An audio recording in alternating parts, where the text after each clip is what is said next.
رحم الله من قرأ الفاتحة. بسم الله الرحمن الرحيم.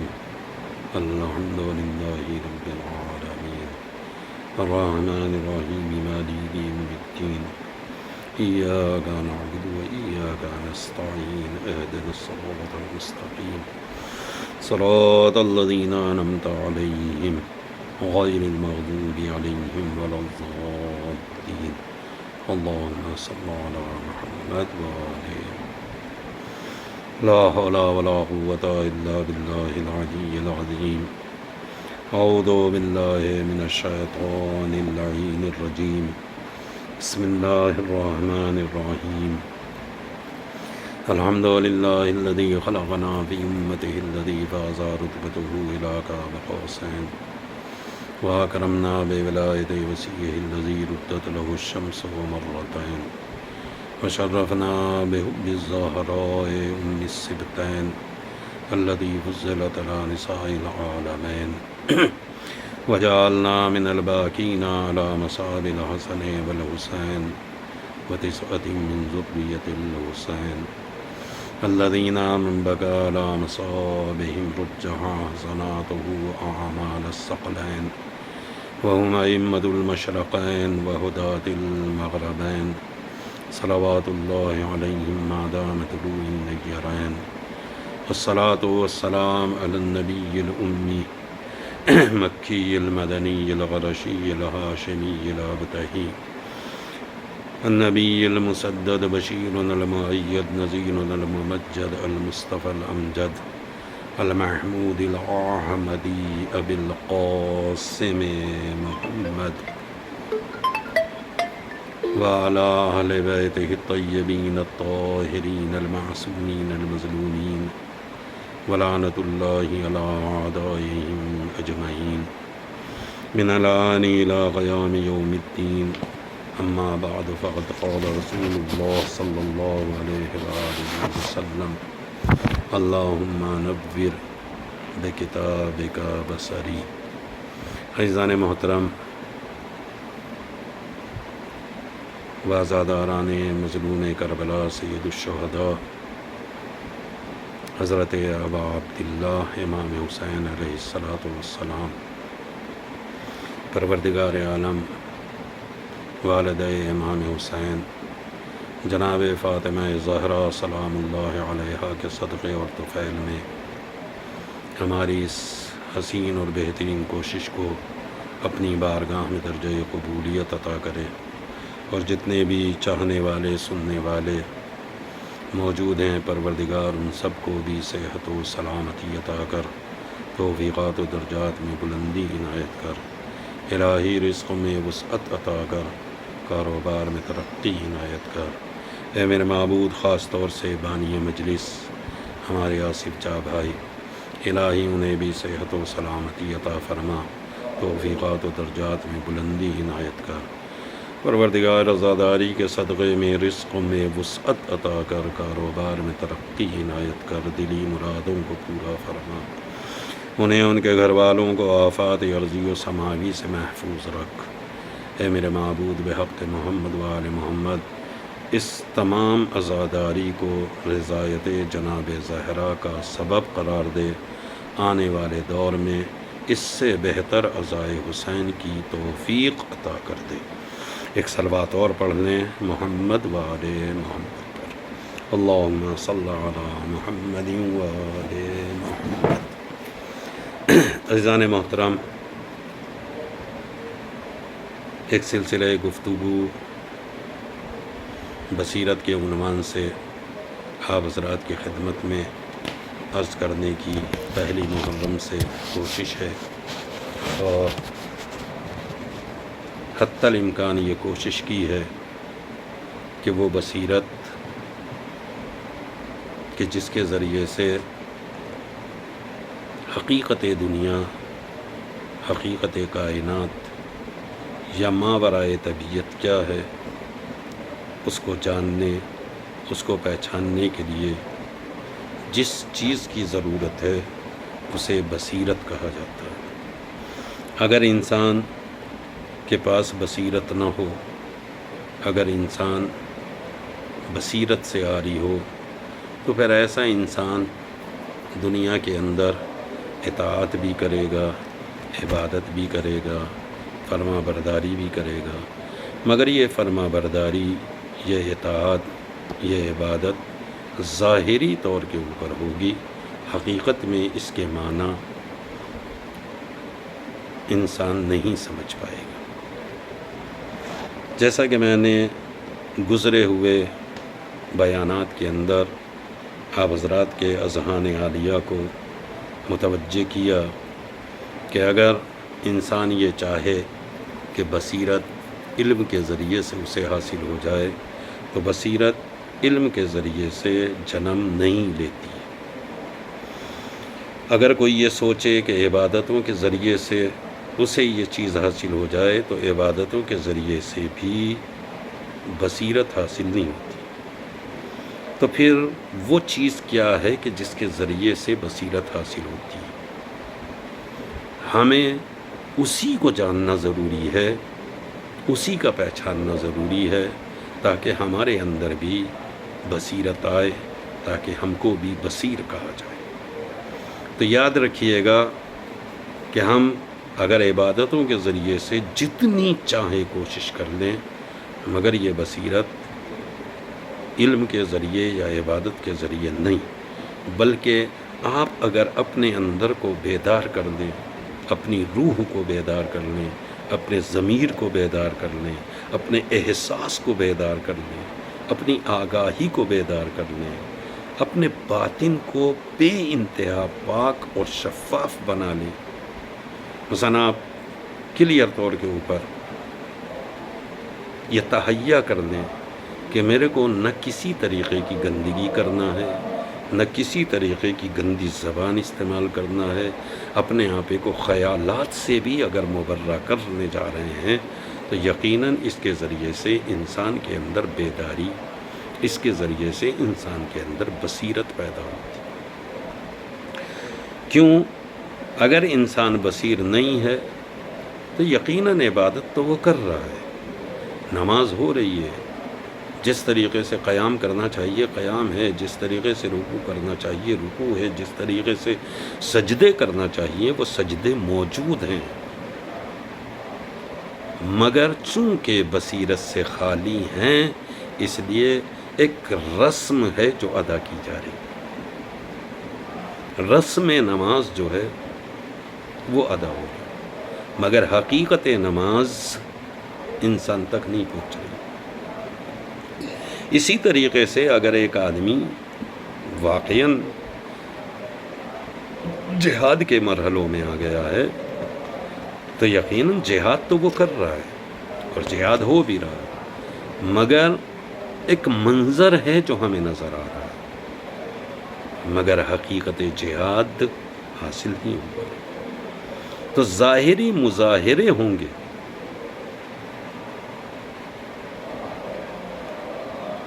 ان مظاہروں سے وہ چیز حاصل ہونے والی نہیں ہے جسے بصیرت کا، جو بصیرت کے ذریعے سے حاصل ہوتی ہے۔ لہٰذا میرے عزیزوں، میرے دوستوں، توجہ کریں گے، بہت غور کریں گے۔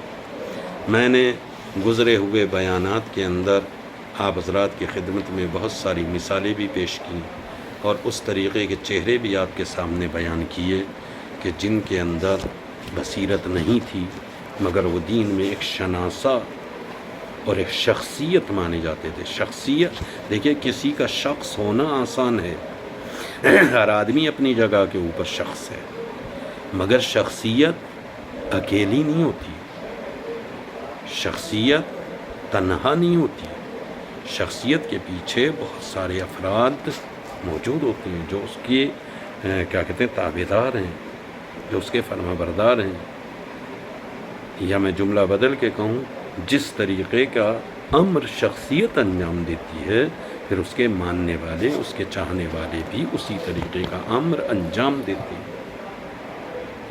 لہذا میں آج ایک اور شخص کے بارے میں تھوڑی سی بات کرنا چاہتا ہوں۔ کائنات کا بے انتہا منفور چہرہ، تاریخ اسلام کا سب سے زیادہ منفور، سب سے زیادہ نفرت زدہ جو شخصیت ہے اسے قیس، اشعث ابن قیس کندی کہا جاتا ہے۔ یہ بے انتہا نفاق سے بھرا ہوا چہرہ ہے۔ کیوں؟ اس لیے کہ اسلام کو جب جب ضرورت پڑی، چونکہ اسلام ایک صداقت ہے، اسلام ایک خلوص سے بھرا ہوا ہے، تو جب بھی کسی نازک موڑ کے اوپر ضرورت پڑی ہے، اس نے اس صداقت کو دھوکہ دیا، اس نے اس خلوص کو دھوکہ دیا۔ اشعث ابن قیس وہ آدمی ہے کہ جس نے ہر موڑ پر اسلام کو دھوکہ دیا۔ اگرچہ بظاہر آپ دیکھیں تو پیغمبر اسلام حضرت محمد مصطفیٰ صلی اللہ علیہ وآلہ وسلم کے زمانے میں اس نے اسلام قبول کیا، نبی کے دور میں اسلام قبول کیا، لیکن نبی کی رحلت کے بعد، نبی کے وصال کے بعد جیسے ہی موقع ملا فوراً مرتد، اور اس لشکر میں جا کے کھڑا ہو گیا جو اسلام کا مخالف ہے، اس لشکر کی حمایت کی جو اسلام کو مٹانا چاہتا، جو اسلام کو کچل دینا چاہتا۔ حالانکہ ایک جنگ کے اندر اسے گرفتار بھی کیا گیا، لیکن اگر میں سچ کہوں تو خلیفہ اول حضرت ابو بکر نے اسے صرف معاف نہیں کیا، بلکہ اپنا داماد بھی قرار دیا۔ اب آپ خود سوچیں کہ جو نبی کے بعد مرتد ہو گیا ہے، نبی کے بعد اسلام کے مخالف لشکروں میں شامل ہو گیا ہے، نبی کی جگہ پر بیٹھنے والا شخص اسے جب گرفتار کر کے لایا گیا ہے تو معاف بھی کیا اور اپنا داماد بھی بنا لیا۔ اب جس نے معاف کیا ہے اور جس نے داماد بنایا ہے، آپ اس کے بارے میں خود تصور کریں۔ میں اس سے آگے کوئی جملہ ادا نہیں کرنا چاہتا، لیکن تعجب کی بات یہ ہے کہ وہی حضرت ابو بکر اپنی وفات کے وقت انہوں نے ایک حسرت بھری بات کہی جو کہ تاریخ کے اندر محفوظ ہے۔ اب جس نے معاف کیا تھا، جس نے داماد بنایا تھا، جب اس کا آخری وقت آیا ہے تو وہ ایک حسرت بھرا جملہ کہتا ہے۔ وہ جملہ بھی قابل توجہ ہے۔ انہوں نے کہا کہ کاش میں نے اشعث کی گردن اڑا دی ہوتی، کاش میں اسے زندہ نہ چھوڑتا، مجھے ڈر ہے کہ یہ جہاں بھی جائے گا شر برپا کرے گا اور ہمیشہ شر کے ساتھ کھڑا پائے گا، ہمیشہ شر کی پشت پناہی کرے گا۔ یعنی اس کا مطلب یہ ہے کہ اگر ہم غور سے مطالعہ کریں تو جسے بار بار ایک شخصیت کے عنوان سے یاد کیا جا رہا تھا، وہ شخصیت صرف دنیا داری کے لیے بنا ہوا تھا، اسلام کے لیے نہیں۔ وہ اپنی خواہشات کو پورا کرنے کے لیے تھا، دین کی حمایت کے لیے نہیں۔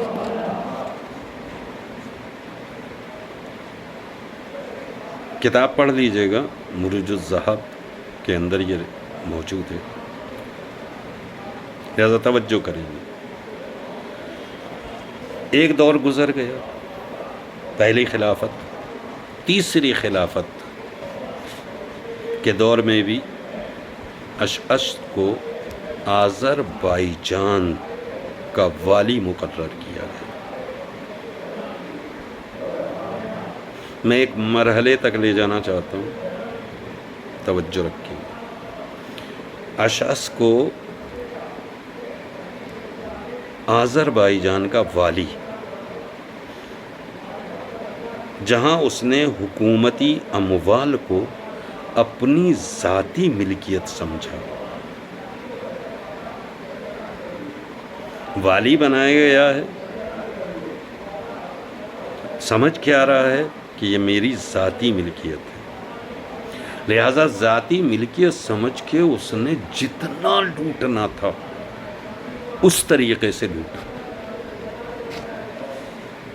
مولائے کائنات علی ابن ابی طالب علیہ السلام جب برسر اقتدار آئے تو آپ نے اسے ہٹایا نہیں، اسی عہدے کے اوپر چھوڑے رکھا۔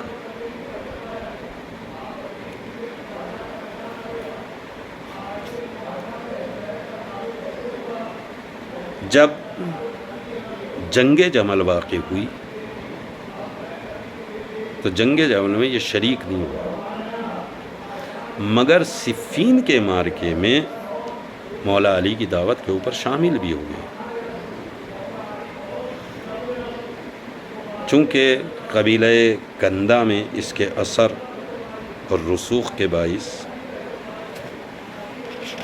ایک قبیلہ ہے جس کا نام ہے قبیلہ کندہ، وہاں کے اوپر اس کے اثرات، اس کے رسوخ موجود تھے، اور وہ اثر و رسوخ مولائے کائنات علی ابن ابی طالب علیہ السلام کی فوج کے لیے یقیناً ضرورت تھی، لہذا اس کو فوج کا اہم کمانڈر بنایا۔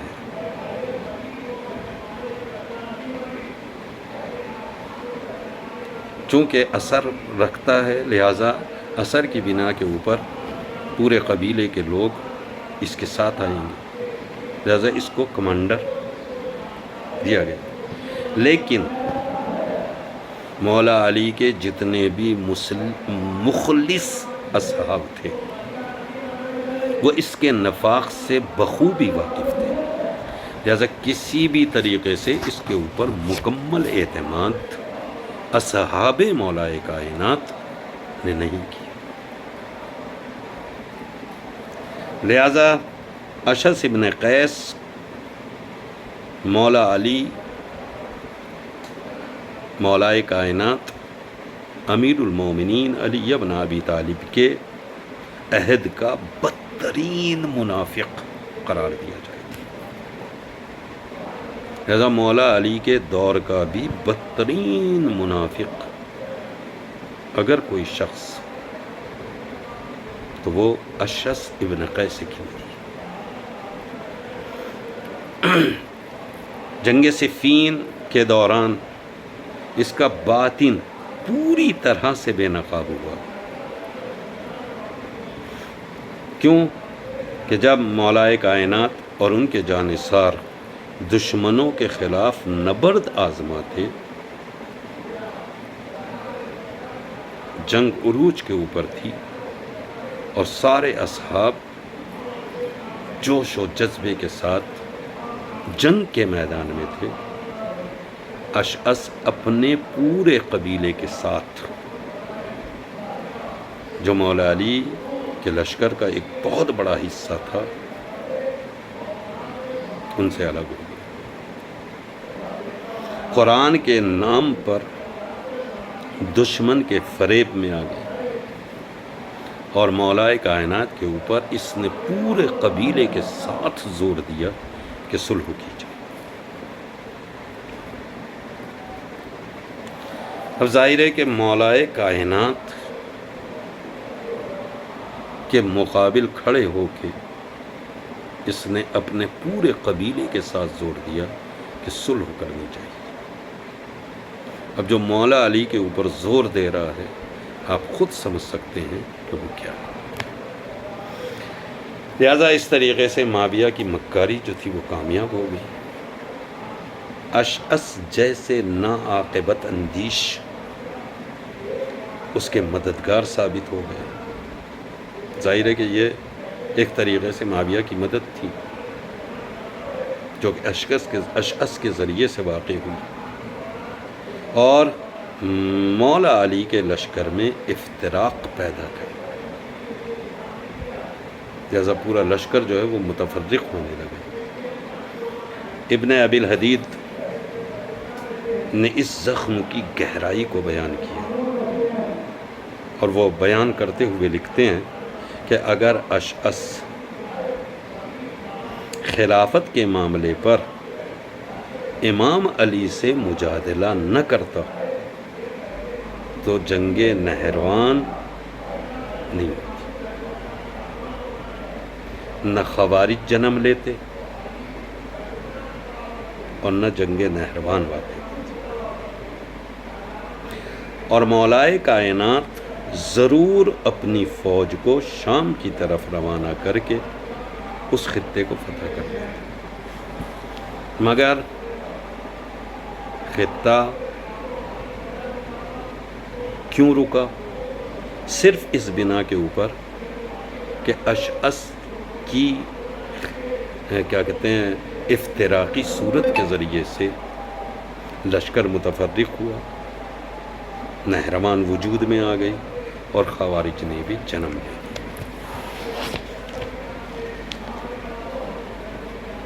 ایک چھوٹی سی ناعاقبت اندیشی انسان کو کس حد تک لے جاتی ہے۔ اشعث نہ صرف صفین میں مولا علی کی سیاسی شکست کا سبب بنا، بلکہ خوارج کے ظہور میں بھی پیش ہے اشعث ابن قیس، یہاں تک کہ ابن ملجم کو امام علی کے قتل پر اکسانے والا، بہت توجہ کریں گے، مولائے کائنات کو قتل کر دیا جائے، اور قتل کرنے والا کون ہے؟ ابن ملجم۔ ابن ملجم کو اکسانے والا یہی اشعث ابن قیس، مرکزی کردار ادا کیا تھا مولائے کائنات کے قتل کے لیے، اس نے ابن ملجم کو اکسانے میں۔ ایک اور ذرا سی آپ کی توجہ لے جاؤں، امام حسن مجتبیٰ کے زمانے میں اشعث نے اپنے نفاق کو ایک اور نیا رنگ دیا۔ یہ مولائے کائنات کا دور تھا، امام حسن کے دور میں اس نے اپنی بیٹی جودہ بنت اشعث، نام آپ لوگوں کو یاد ہے، اس نے اپنی بیٹی جودہ کو امام سے قریب کیا، اور جودہ کے ذریعے سے یہ خود امام سے قریب آ گیا، چونکہ جودہ جو ہے وہ امام کی زوجہ ہے۔ جب اس چال کے ذریعے سے اسے کچھ حاصل نہیں ہو رہا تھا تو اس نے معاویہ کی چوکھٹ کے اوپر سر نزاع جھکا دیا، چونکہ امام حسن کے اوپر اس کی کوئی چال کارگر نہیں ہو رہی تھی، لہذا کہاں گیا؟ معاویہ کے طرف، اور بالآخر اسی بیٹی کو جو امام حسن کی زوجیت میں تھی، امام حسن کو زہر دینے پر آمادہ کیا۔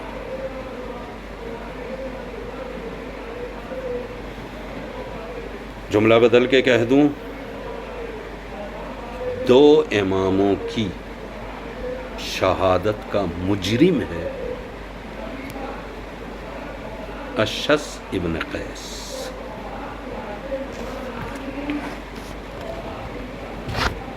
توجہ کریں گے، اشعث ابن قیس ایک ایسی عبرت آموز مثال ہے جو اس حقیقت کو بے نقاب کرتی ہے کہ خاندان، قبیلہ یا رشتہ داری کبھی سچائی کی دلیل نہیں بنتا۔ مت سمجھیے گا کہ فلاں قبیلے کا ہے، فلاں رشتہ دار ہے، یا فلاں مثلاً خاندان اور اس سے تعلق رکھتا ہے، یہ کوئی چیز دلیل نہیں بنتی ہے۔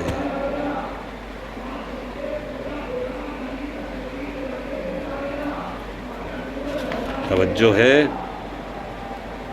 میں نے شاید صاف لفظوں میں آپ کے سامنے یہ بات سمجھا دی ہے کہ رسول خدا کا بہنوئی ہو، خلیفہ اول کا داماد، علی کا سپہ سالار، امام حسن کا سسر۔ آپ توجہ کر رہے ہیں یہ کون ہے؟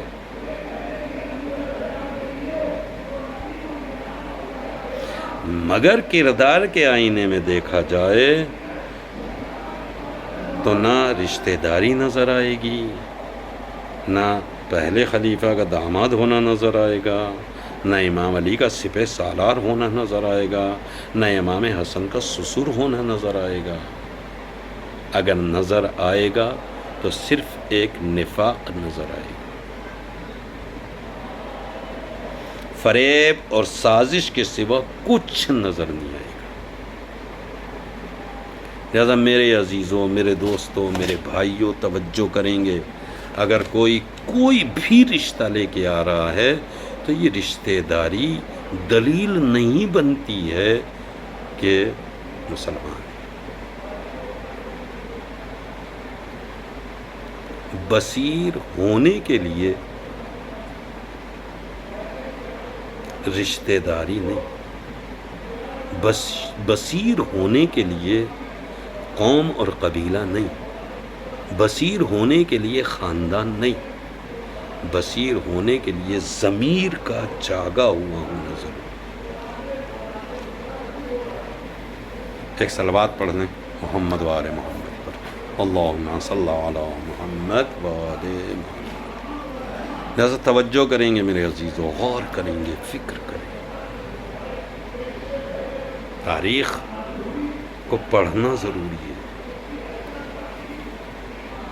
لہذا جب آپ تاریخ کو پڑھیں گے تو یہ سارے رشتہ داریاں، یہ ساری کیا کہتے ہیں جو بیان کیا جا رہا ہے کہ ہم تو اس قبیلے اور اس خاندان سے تعلق رکھتے ہیں، یہ قبیلہ اور خاندان نہیں، حقیقت میں بصارت ہونا۔ میں ایک چھوٹی سی بات اور آپ کی خدمت میں عرض کروں، چونکہ یہ 20ویں کی مجلس ہے، لہٰذا ایک ایسی بات آپ کی خدمت میں عرض کر دیتا ہوں جو آپ کے ذہنوں کے لیے تھوڑا سا اور قریب ہو جائے۔ جناب سلیمان کا دور ہے، اور جناب سلیمان کا کیا کہتے ہیں، ان کے جو بھیڑ بکریاں تھیں ان کی نگرانی کرنے والا ایک شخص ان کی نگرانی کیا کرتا تھا۔ ایک دن ایک بھیڑیا آیا، اور آنے کے بعد اس نے اس چرواہے سے کہا کہ مجھے ایک بھیڑ دے دو، مجھے ایک بھیڑ دے دو۔ تو بہرحال چرواہے نے حیران ہو کے جواب دیا کہ بھائی یہ میری ملکیت نہیں ہے، یہ میرا مال نہیں ہے، یہ بھیڑیں ساری کی ساری ملکیت ہیں جناب سلیمان کی۔ لہذا ایک کام کرو، جناب سلیمان کے پاس جاؤ اور ان سے کہو اگر وہ اجازت دیں تو مجھے کوئی مضائقہ نہیں۔ بھیڑیا بولا ایک کام کرو، تم جاؤ اور جانے کے بعد سلیمان سے پوچھ لو، اگر سلیمان اجازت دے دے تو ٹھیک ہے۔ تو چرواہے نے کہا کہ مجھے ڈر ہے کہ اگر میں چلا گیا تو تم بھیڑیے ہو، تم ان میں سے کسی بھی بھیڑ کو لے کے نکل جاؤ گے اور اسے کھا جاؤ گے۔ تو بھیڑیا ہنسا اور اس نے ایک جملہ کہا، اس نے کہا جب تک تم واپس نہیں آ جاؤ گے میں خود تمہاری بھیڑوں کی نگرانی کروں گا۔ اللہ نہ کرے کہ میں خیانت کروں، مجھے خیانت کرنے کی ضرورت نہیں۔ کیوں؟ اس لیے کہ اگر میں نے خیانت کی تو میں آخری امت یعنی قیامت کے قریب والے لوگوں میں سے ایک بن جاؤں گا۔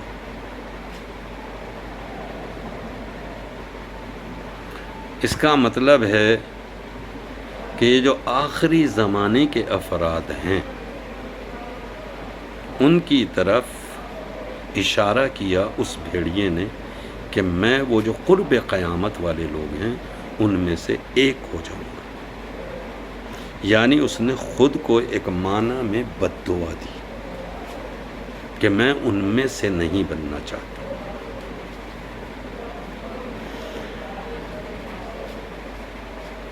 یعنی میں جملہ کہہ دوں کہ آج کے دور کے جو موجودہ مسلمان ہیں میں ان کی طرح نہیں بننا چاہتا۔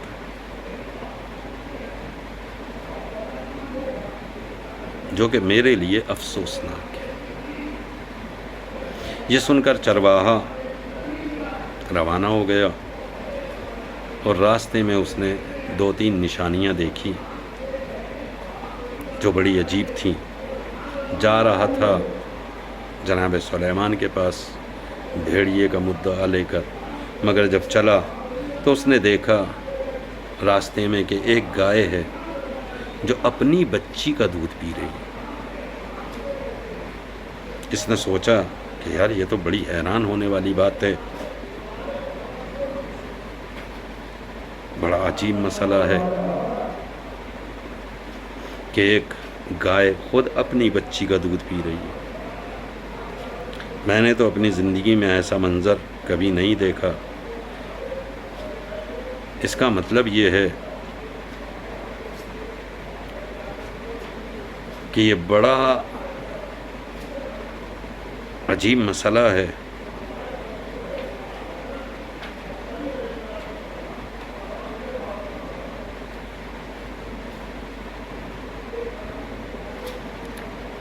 غور کریں گے۔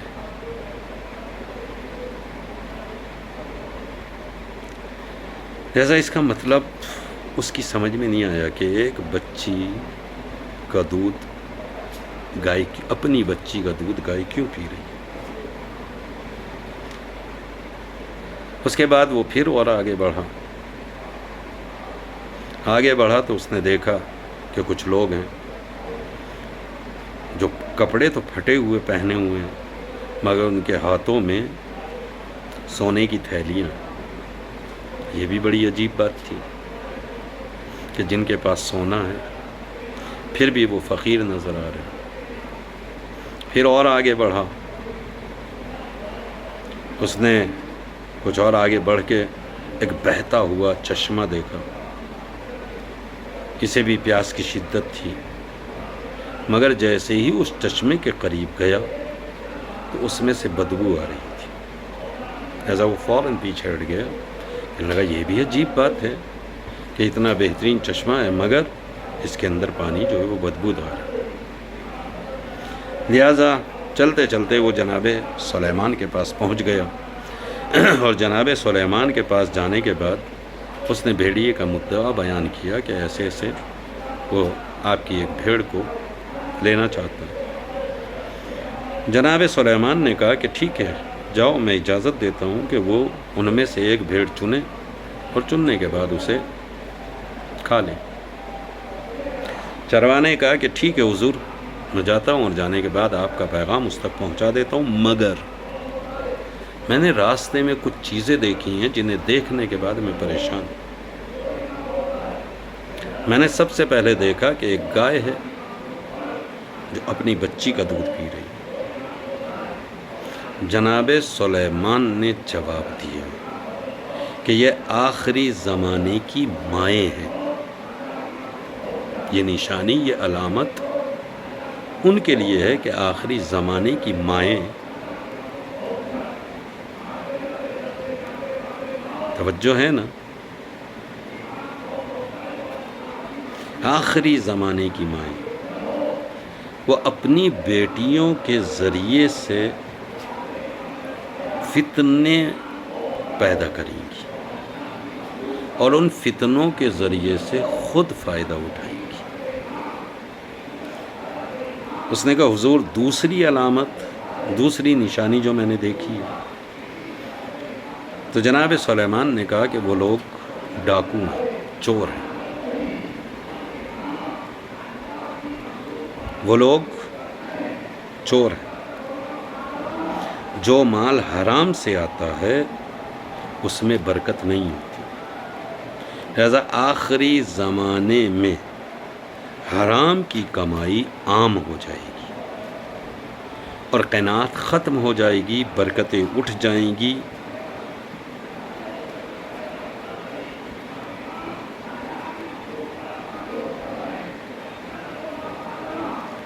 اس نے کہا حضور بس تیسری علامت اور بتا دیجئے۔ وہ جو میں نے دیکھا ہے کہ چشمہ ہے، اس میں پانی دور سے تو شفاف لگ رہا تھا، مگر قریب گیا تو اس میں سے بدبو تھی۔ جناب سلیمان نے کہا کہ وہ بھی آخری زمانے کی علامت ہے۔ اس دور میں نام نہاد دیندار ہوں گے، بہت توجہ کیجئے گا اس کے اوپر، آخری زمانے میں نام نہاد دیندار ہوں گے،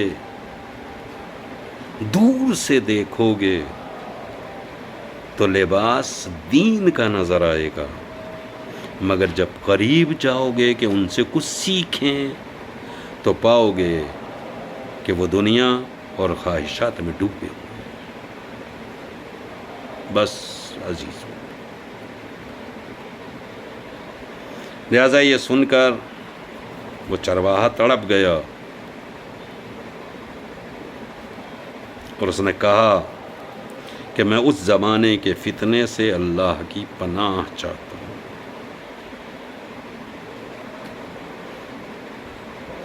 مگر جب اپنے گلے میں واپس پہنچا تو اس نے دیکھا کہ بھیڑیا واقعاً اس کی پوری بھیڑوں کی نگرانی کر رہا ہے۔ اس نے جا کے کہا کہ جناب سلیمان نے تمہیں اجازت دی ہے، تم ان میں سے ایک بھیڑ کوئی بھی چن سکتے ہو اور اسے کھا سکتے ہو۔ میں جناب سلیمان سے پوچھ کے آ گیا، انہوں نے کہا کہ ٹھیک ہے، وہ ایک بھیڑ چن سکتا ہے۔ اب توجہ کریں گے، یہاں آخری جملہ ادا کر رہا ہوں۔ بھیڑیے نے ساری بھیڑوں کے اوپر ایک نظر دوڑائی اور ان میں ایک بیمار، بالکل لاغر، کمزور بھیڑ کو چنا اور اسے پکڑ لیا۔ چرواہے نے حیرت سے کہا کہ یہ تو بالکل لاغر ہے، کمزور ہے، بیمار ہے، تم اسے کیوں چن رہے ہو؟ یہاں بہترین بھیڑیں ہیں، اچھی اچھی بھیڑیں ہیں، ان میں سے کسی ایک کو چنو۔ تو بھیڑیے نے کہا کیونکہ یہ اپنے رب کی تسبیح سے غافل ہے، جو اپنے رب کے ذکر سے غافل ہو وہ بہت بڑی آزمائش میں ہوتا ہے۔ بس میرے عزیزوں، میرے دوستوں، میرے بھائیوں، توجہ کریں گے۔ کمزوری یہ نہیں ہے کہ میرا بدن لاغر ہو گیا، کمزوری یہ نہیں ہے کہ میرے جسم کے اندر نقاہت آ گئی ہے، کمزوری یہ ہے کہ میں خدا کے ذکر سے غافل ہوں۔ بس میں نے آخری بات آپ کی خدمت میں عرض کرتا ہوں، چونکہ یہ مجلس امام کے 20ویں کی مجلس ہے، میں بس 2-3 جملے مسائل کے ادا کرنا چاہتا ہوں۔ یہ قافلہ جو 11 محرم کو کربلا میں اسیر ہوا، آہستہ آہستہ کوفہ اور شام کی منزلوں کو گزارتا ہوا زندان شام میں پہنچ گئے۔ زندان شام میں جانے کے بعد بھی آپ مت سوچئے گا کہ ان لوگوں کو مکمل طریقے سے کھانے اور پینے کا سامان فراہم کر دیا گیا۔